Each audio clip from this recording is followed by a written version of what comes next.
The old jail is, I think, a great example of taking something that's already there and preserving and saving it for the community to use and to enjoy, not just for this generation, but for future generations. The building itself was in just really horrible condition when we first got it. It was just full of black mold. Of course, it was all lead paint interior, so we had to have all that cleaned out before we could even really discover what was in there. One of the interesting discoveries we made once we were able to get in there, after the contractor had cleaned out all the old rotten walls and everything, were a lot of the old steel walls that were left there.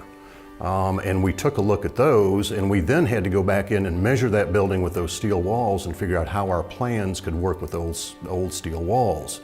The steel walls are very interesting if you ever go in the building, because a lot of the inmates who were in the old jail sometimes did a little graffiti and little work with pencils and pens and sort of left sort of their feelings on those walls. So some of it's a little crude at times, but it was decided that we were going to save everything that we could.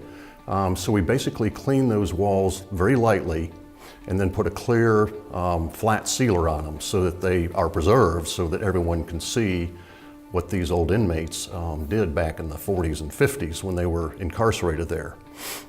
So that was part of what we were doing when we were dealing with that building. But the building does really serve as a link from the downtown. It's just 2 blocks off the main square, and does tie, and hopefully will tie in the future, back to the Centennial Park that's being developed back behind this site. There's one little piece of property that the city's trying to get right now that would link this. So there's really a strong link that this building will provide to that public outdoor space.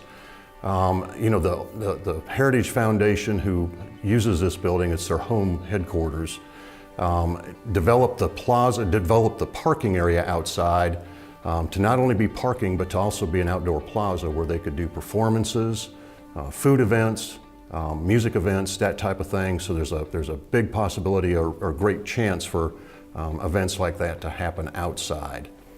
Inside the building, they have developed a number of spaces. We helped them develop a number of spaces for boardrooms and meeting spaces that are also open to public use, so that they've got civic groups that can come in and use them, or small other public groups and come and use these spaces. In working with those pieces inside, again, we were trying also to keep this building, or move this building really onto the historic register. And it is now on the historic register, so it's made that move. But we wanted to preserve, we had to preserve everything on the outside, and of course we had some very tight guidelines that we had to adhere to as we developed both the outside and the inside, really. So inside we were preserving the old jail bars on the windows.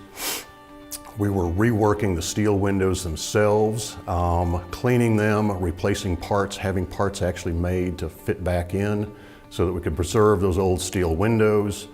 We were emulating some of that with some of our new glass partitions. We used a lot of glass partitions inside to help the light flow through the building, because it is a very tight ceiling. You know, there weren't a lot of windows in old jails, so the ceilings were very low, and we sort of kept transparent partitions between spaces so that light would flow through the buildings. The boardroom itself, we located up on the upper floor, and again, with an 8-foot ceiling in there, we said we need to do something, so we actually cut out a piece of the roof, raised it up, and created a clear story so that we gave some height and some light to that big interior boardroom space.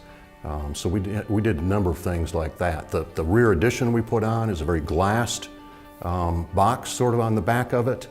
Wonderful views from there out towards that river and that Centennial Park that hopefully this eventually will be linked directly to. So it's a great place to sort of see things from. Well, the Heritage Foundation, this is a perfect fit for their mission, because their mission really is to preserve the old buildings, that both the architecture, the geography, and the culture really of Franklin and Williamson County. So this really sort of, you know, they're practicing what they preach here with that. And so they're really showing, I think, the city that they're doing what they're saying everyone else needs to do. Again, it's 2 blocks off the main square, so it's right there in that urban sort of center of town. It's not the most elaborate building, it's not the most beautiful building maybe, but it's a piece of their history, so they've preserved that for them. I think the Heritage Foundation was inspired to save the old jail because they realized if they didn't save it, no one else would. So they saw this as an opportunity to do something that they couldn't get anyone else to do with the condition it was in, with the challenges it had with low ceiling heights, with just the size of it. They really took it on as a mission that they really wanted to sort of accomplish. We had a dedicated contractor on the project that really helped with this, and we were excited by it with the many challenges that we had, both restoring this old building, getting it onto the National Register, doing some exciting things that would open it up and make it usable for them and make them a real usable, happy space for them. So. Financially, I think the old jail, again, it's a nonprofit agency. They've always been paying rent or something, so now they've got their own building. They raised private funds to fund all of this, so it wasn't really relying on public funding.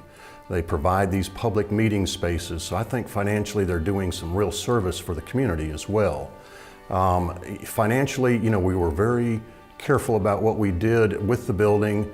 The building is a LEED Silver building, and so just the high efficiency HVAC, the LED type lighting that we use throughout, rainwater harvesting, all those little things that we did will help to lessen sort of their cost going forward, and also provide a great example for the community in general.